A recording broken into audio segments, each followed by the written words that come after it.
Good morning, শুভ সকাল জানাই আমার সকল বন্ধুদের।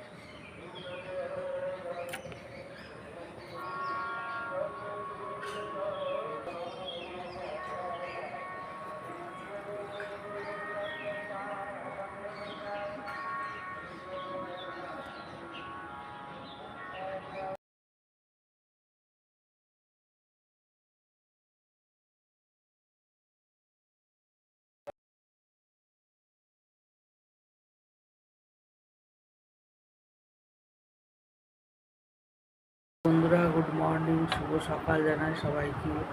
চা খাওয়া হয়ে গেছে। দেখো এখন সকালের দিকে একটু ঠান্ডা ঠান্ডা লাগছে, কিন্তু যত বেলা বাড়ছে আবার গরমও লাগছে। সকলের সারাদিন খুব ভালো কাটো, খুব ভালোভাবে চলো সারাদিন। আর আজকে তো বুধবার, গঙ্গা গণপতায় নমঃ। সকলের মঙ্গল হোক, ভালো হোক, এই কামনা করি।